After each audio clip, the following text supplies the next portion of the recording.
Cuando descubrí que mi esposa tenía un amante, planeé la venganza perfecta. Desaparecí después de darle su merecido. Apreté el embrague, accioné el corte de corriente y dejé que la moto se deslizara en silencio unos 200 metros antes de frenar. Apoyé la pata y bajé. Un coche concreto aparcado un poco más abajo me confirmó que había llegado justo a tiempo para hacer lo que tenía que hacer. Miré alrededor. Solo un par de casas tenían aún las luces encendidas. El resto de la calle estaba sumida en la oscuridad. Pasé la verja sin hacer ruido y me dirigí a la casa. No fui hacia la puerta principal. Rodeé el lateral, recogí el trozo de madera que sabía que estaría allí y me acomodé entre las sombras a esperar. No tuve que esperar mucho. Apenas 5 minutos después escuché el agua correr por las tuberías. Alguien se estaba duchando. 1 minuto más y se abrió la puerta principal. Me alegré de que no encendieran la luz del porche. Agachado, salí de mi escondite y observé cómo el hombre cerraba con llave. Cuando dio media vuelta y empezó a caminar, tal vez por querer mantener en secreto lo que acababa de hacer dentro de mi casa, recibió el primer impacto. Quizá no le di tan fuerte como pretendía. Solo soltó un gemido bajo y se tambaleó. Esperaba que gritara, que al menos pidiera auxilio, pero lo único que salió fue un uf ahogado mientras retrocedía por instinto. Me incorporé y descargué el segundo golpe. Esta vez cayó al suelo y ya no se levantó. Metódica y fríamente, me aseguré de que pagara muy caro su error y de que nunca más pudiera olvidar esta noche. El único detalle que delató que no era un profesional fue el leve estremecimiento que sentí al oír aquel sonido seco de la madera contra él. Él no volvió a abrir los ojos. Tuve cuidado de no tocarle zonas peligrosas. Menos de 2 minutos después ya caminaba de vuelta hacia la moto, con el corazón latiendo tan tranquilo como cuando llegué. Una sirena de ambulancia me sacó de mis pensamientos. Venía en la misma dirección que yo y la seguí hasta mi propia casa. La calle estaba iluminada por luces azules intermitentes de 3 patrullas y, ahora, la ambulancia. Varios uniformados se movían por el jardín. Aparqué donde pude y corrí hacia ellos. ¿Qué demonios pasa aquí?, grité. Un policía intentó detenerme.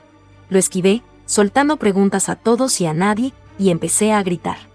Ana, ¿dónde estás? Ana, ¿dónde demonios está mi mujer? ¿Qué ha pasado? Y finalmente, ¿quién demonios es ese? ¿Y por qué está tirado en mi puerta? Otro agente se interpuso en mi camino. Le solté preguntas similares. Señor, por favor, identifíquese y dígame su razón para estar aquí. Yo preguntando por Ana y llamándola mi mujer debería hacer esas preguntas redundantes. ¿Cómo es posible que estos ineptos, la gente que se supone que resuelve crímenes, no tengan ni idea? Yo vivo aquí. ¿Dónde está mi mujer? Señor, por favor, contrólese y deje el lenguaje ofensivo. Realmente no hay necesidad. ¿De verdad? ¿Cómo demonios lo sabe? ¿Alguna vez ha vuelto a casa para encontrársela llena de ustedes, haciendo lo que sea que están haciendo? Nadie. Ni uno solo de ustedes me dirá dónde está mi mujer, y mucho menos cómo está. Y ni hablar de decirme quién demonios es ese tipo y por qué está tirado en la puerta de mi casa. La señora de la casa está siendo interrogada dentro, señor. ¿Pero está bien?, pregunté. Sí, señor. Por fin, una respuesta clara. Di las gracias a la gente y me escabullí a su alrededor mientras él se distraía con el tipo en mi puerta, que era trasladado en camilla. Con el agente Lucero siguiéndome, entré y encontré a Ana y a un par de agentes de civil en la sala de estar. Ana, ¿qué demonios está pasando? ¿Por qué hay un tipo medio muerto en la puerta? Ella empezó a sollozar y uno de los policías dijo: Señor Díaz, tranquilícese. ¿Por qué? Y más importante, ¿cómo? Exigí. Llego a casa después de un largo día y me encuentro con todo esto, y nadie me dice por qué. Los 2 agentes de civil se miraron y el que me había dicho que me calmara habló. A las 11:49 se realizó una llamada a los servicios de emergencias denunciando que un hombre estaba siendo golpeado en esta dirección. Se despachó un coche patrulla, pero para cuando llegó al lugar, el agresor había abandonado la zona. Los agentes evaluaron a la víctima y solicitaron una ambulancia y refuerzos. Ahora, ¿dónde estaba usted a las 12:10? Volviendo de trabajar, en la autopista, cerca del cruce con la carretera secundaria, más o menos. ¿Por qué cree que hice esto? ¿Qué razón tendría? Me quedé callado y miré a Ana. ¿Estabas siendo íntima con ese tipo? Ella volvió a gemir, enterrando la cara en sus manos. Lo estabas, ¿verdad? Grité. Ella siguió llorando con la cara entre las manos. No, respondió. Solté un bufido de asco y miré a la gente. Si averiguan quién hizo esto, díganle que le debo una cerveza o dos. Ahora, si a ustedes no les importa, voy a darme una ducha. Lo siento, señor. Necesitamos asegurarnos de que no está involucrado en el ataque. Revisarle para ver si hay sangre y eso. Le lancé una mirada que esperaba que mostrara incredulidad antes de agacharme y empezar a quitarme las botas. Las pateé para quitármelas y luego me quité la sudadera, la camiseta y los vaqueros mientras lo miraba con desafío a la cara, vestido solo con mis calcetines y ropa interior. Señalé mi ropa en el suelo y pregunté: ¿algo más, señor? Él respiró hondo antes de continuar. Por favor, vuelva a ponerse la ropa. ¿Por qué? Para que pueda arrastrarme a la comisaría dentro de un rato, hacérmela quitar otra vez y ponerme un mono de papel hasta que se dignen a soltarme. No, puede largarse. De hecho, no me voy a poner ninguna ropa. Me voy a duchar. Señor, no puede, dijo mientras yo me alejaba de él en lugar de dirigirme a la puerta. Caminé hasta el aparador y me serví un vaso generoso de whisky. Completamente desnudo, me volví y lo miré mientras me lo bebía de un trago y me servía otro. Levanté mi vaso hacia él y sonreí antes de beberme el segundo, observando cómo ahora discutía frenéticamente algo con uno de sus colegas. Él y su colega comenzaron a caminar hacia mí mientras me servía un tercero. Señor, necesitamos que se abstenga de beber. Tendremos que interrogarlo formalmente. Necesitan. Todo se trata de lo que ustedes necesitan. Pues yo necesitaba volver a casa y no encontrarme con un montón de policías y paramédicos en mi jardín. Necesitaba volver a casa con una mujer amorosa y fiel. No necesitaba encontrarme con el novio de mi mujer en mi puerta. Y ahora mismo, necesito una ducha, un trago, y que ustedes se marchen de mi casa. Siéntanse libres de llevarse el botín con ustedes. Otro gemido lastimero salió de mi mujer. La miré de reojo. No fue intencional, una acción involuntaria, un reflejo. La miré por menos de un segundo. Ella estaba de pie, sola, llorando. Sus manos habían caído inútilmente a los lados. Parecía débil, desvalida y derrotada, mirándome fijamente, sus ojos suplicando, probablemente comprensión, quizás simpatía. Algo, cualquier cosa para consolarla. Bueno, que se olvide. Ella causó esto, así que ella puede lidiar con ello. Vacié mi vaso y subí para cambiarme. No llegué lejos antes de que una mujer con un mono de plástico amarillo me abordara. Tras unas cuantas exigencias suyas, accedí de mala gana a que me revisara en busca de signos de haber estado en una altercación. Por supuesto, no encontró ninguno, y después de darle la ropa que acababa de quitarme, me dio permiso para asearme y vestirme. Rechazó mi oferta de lavarme la espalda.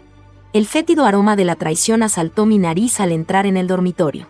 Con el acre hedor del whisky rancio mezclándose rápidamente con los olores persistentes del sudor y la intimidad, y con espasmos dolorosos agarrándome el abdomen, la ira se apoderó de mí y arrastré el colchón manchado fuera de la cama, bajé las escaleras y lo dejé en el césped delantero. Volviendo al dormitorio, abrí de par en par una ventana y empecé a arrojar su ropa y otras pertenencias por ella. Señor Díaz. Señor Díaz. Al oír mi nombre, me detuve brevemente y luego continué expulsando los restos de mi matrimonio por la ventana. Señor Díaz. Me volví hacia él. Señor Díaz, necesito que me acompañe para tomarle su declaración formalmente. ¿Por qué? Pregunté. Usted sabe perfectamente por qué. Ya tiene mi declaración, y a menos que me arreste, no iré a la comisaría con usted, dije con suficiencia. De hecho, me aseguraré de que sea completamente culpable en mi demanda por arresto indebido. Yo, a diferencia de la mayoría de sus clientes, no he hecho nada malo. No añadí nada más. No tenía necesidad. Podía demostrarlo. Y estaba seguro de que él lo descubriría más tarde. Lo observé mientras la ira crecía en él. Sus ojos, el color ascendente de su cuello a su cara. Me recordó a uno de esos personajes de dibujos animados, el pato Donald o el pato Lucas a punto de estallar. Lo vi forcejeando por controlar su temperamento. Finalmente, logró dominarse y consiguió articular algunas palabras. Señor Díaz, no me deja alternativa, así que lo arresto bajo sospecha de agredir al señor David Prado. No tiene que decir nada, pero puede perjudicar su defensa si no menciona, cuando sea interrogado, algo en lo que luego quiera basarse en el tribunal. Cualquier cosa que diga podrá ser utilizada como prueba.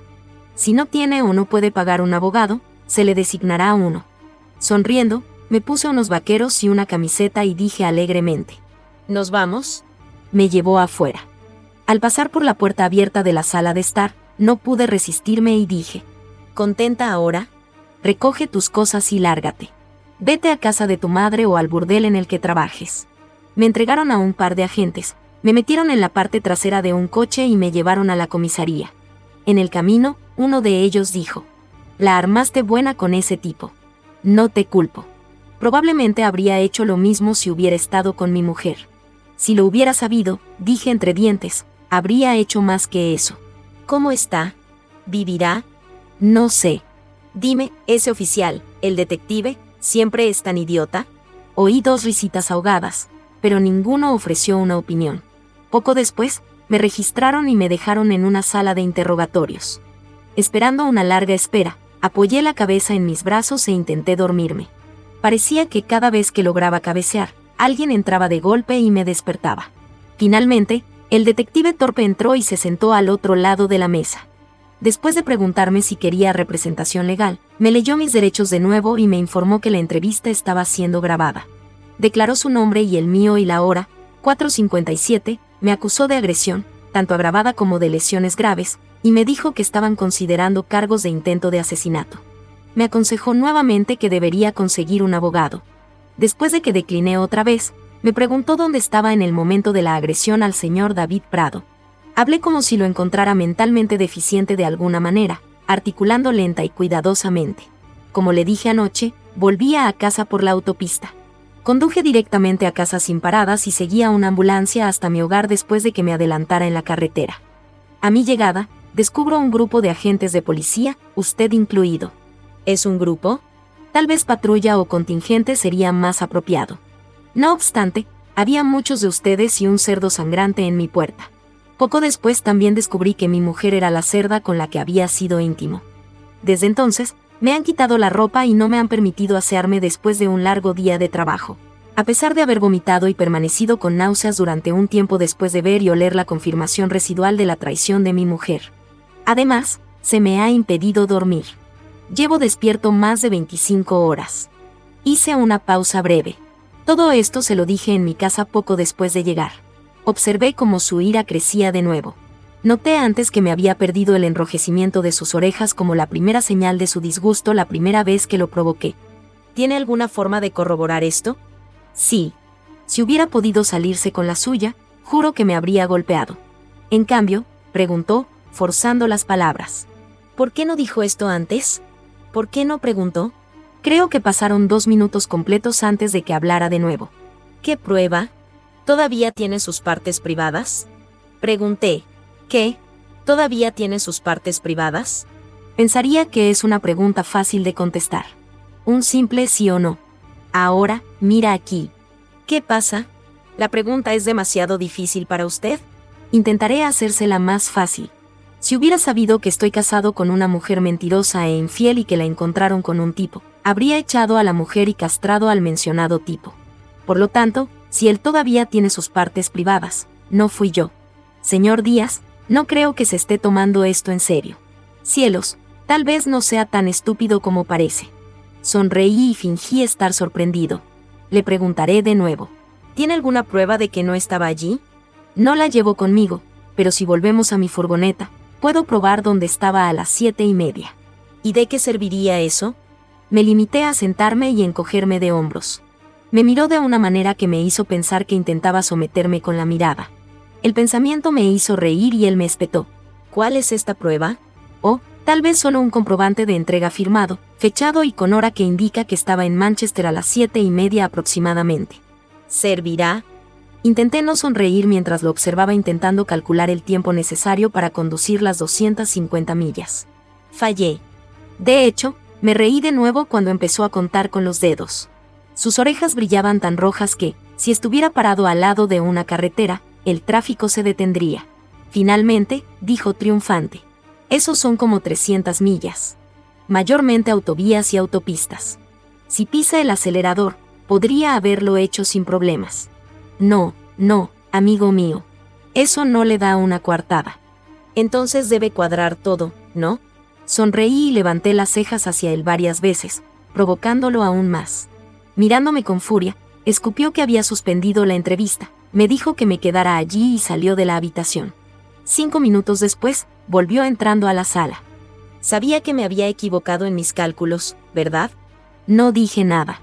Mi única respuesta fue una amplia sonrisa mientras lo imaginaba gritando, disparando 6 pistolas y afirmando ser el detective más inepto de todo el este de Inglaterra. Era una verdadera lástima que no tuviera un bigote caído naranja. Me reí un poco cuando pensé en su conocimiento de geografía y sus habilidades matemáticas siendo grabadas para la posteridad.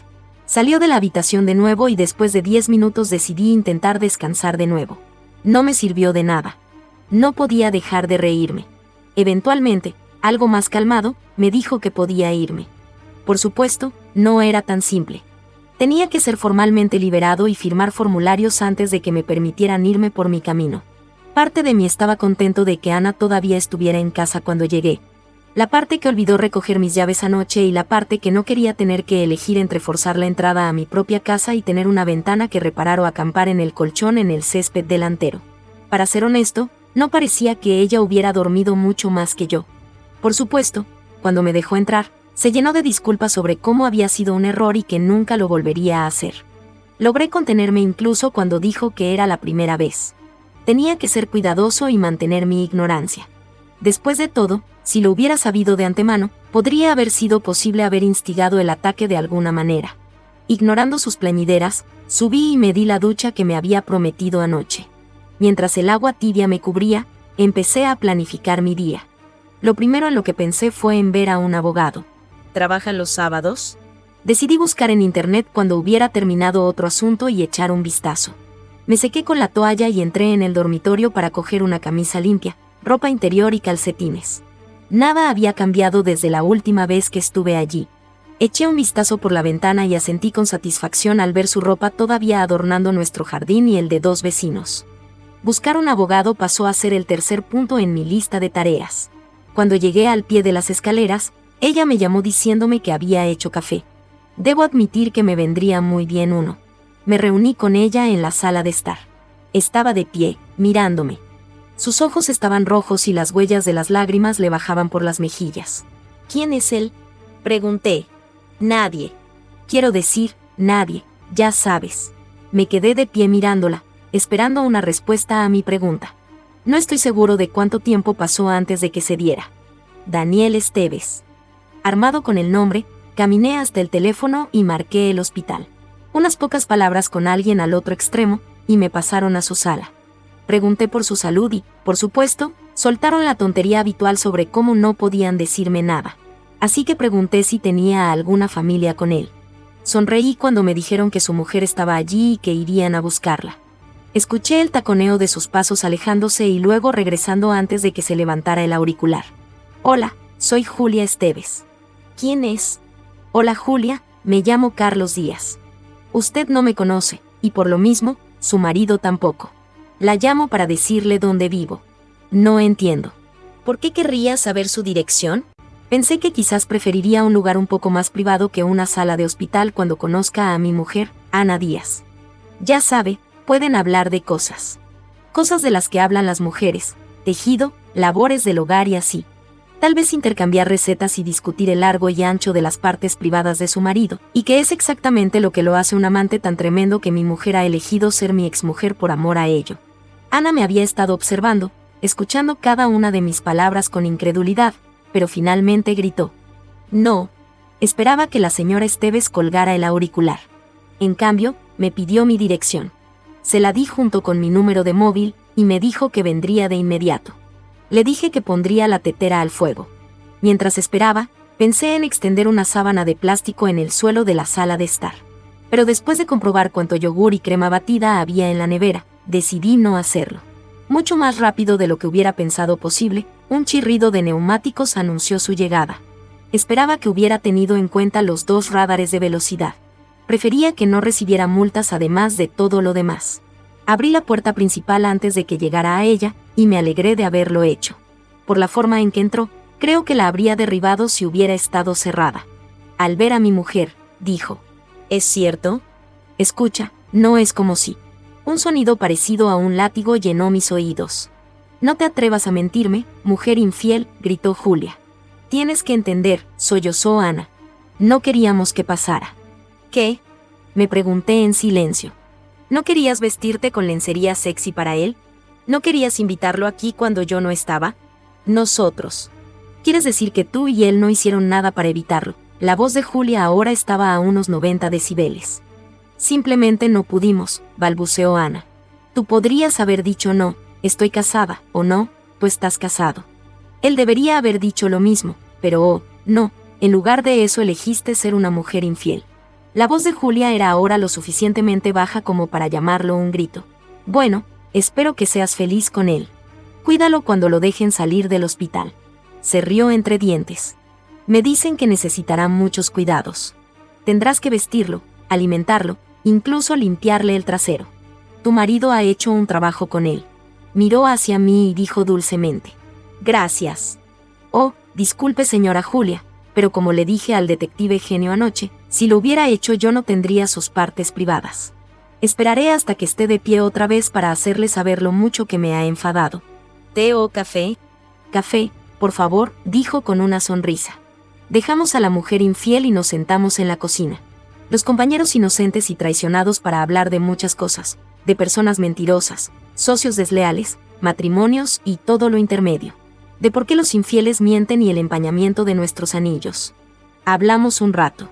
Varias veces oía a Ana salir al pasillo y luego volver a la sala de estar. Quizás no disfrutaba escucharnos compartir nuestro dolor y traición. Cuando sentimos que habíamos dicho suficiente, la acompañé a la puerta y me despedí. Salí tras ella y arrastré el colchón al jardín trasero. Recogí la ropa y otras cosas de la mujer infiel y las amontoné encima. Cuando saqué el bidón de gasolina verde del cobertizo, la oí gritar. No. De nuevo. Empecé a verter el contenido sobre la pila mientras ella corría hacia mí. ¿Tienes un encendedor? Le pregunté y luego añadí, no el rojo que cuelgas afuera cuando no estoy aquí. No, por favor, no lo hagas. No quemes mis cosas, por favor no. Tengo un asunto que dejaré para después de que esto se queme. Lo haré primero, pero cuando termine, volveré y quemaré lo que todavía esté aquí. Por favor, Carlos, no hagas esto. Lo siento. Te quiero. Sí, claro que sí. Lo hago, Carlos. No fue mi intención. No pensé. ¿No pensaste qué? ¿No pensaste que me enteraría? ¿No pensaste que importaba? No, mujer infiel. No pensaste que yo importaba. Pues vete al diablo. Ahora recoge tus cosas y lárgate antes de que te tire a la pila con el resto de la basura. Entré y unos minutos después estaba buscando abogados. Me decidí por uno, pero no habría hoy, así que tendría que esperar hasta el lunes. Volví afuera para descubrir que Ana había recogido la mayoría de sus ropas y otras cosas y se había ido. Respirando aliviado, prendí fuego al colchón y recogí cualquier trozo que ella hubiera dejado caer y lo arrojé encima. 14 meses pasaron antes de recibir la sentencia de divorcio definitiva cambiando mi estado a soltero. Los mocosos de Ana ahora tienen 6 meses y definitivamente no son míos, así que no tengo que pagar por los niños, lo cual es agradable. En cuanto al pastor, todavía anda en silla de ruedas y suplica a su mujer que lo perdone. Creo que lo que más extraña no es a su mujer, sino unas manos conocidas que le limpien el culo cuando termina en el baño.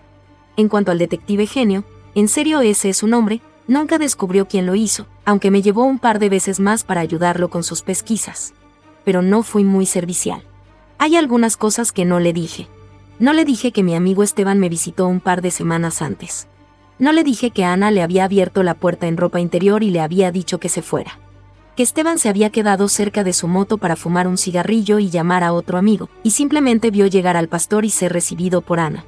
Ciertamente no le conté que Esteban me esperó con una moto rapidísima que tiene, que cambiamos vehículos, que yo llegué justo cuando el otro salía, que le di un mensaje claro sobre las consecuencias de tocar a mi mujer, que volví a cambiar de vehículo en un camino oscuro y llegué a casa siguiendo la ambulancia. Nunca supo que el hombre que buscaba había estado sentado frente a él, sonriendo, mientras él contaba mal los kilómetros con los dedos. Y nunca lo sabrá. Porque hay justicia que no necesita firma, ni placa, ni juicio. Solo un marido que llegó a tiempo. Un trozo de madera que habló por él. Y un secreto que me llevaré a la tumba. Sonriendo cada vez que recuerde el crujido de aquellas rótulas en la noche. Y así termina esta historia. No con lágrimas. Con la satisfacción tranquila de quien hizo lo que tenía que hacer y se fue silbando en la oscuridad.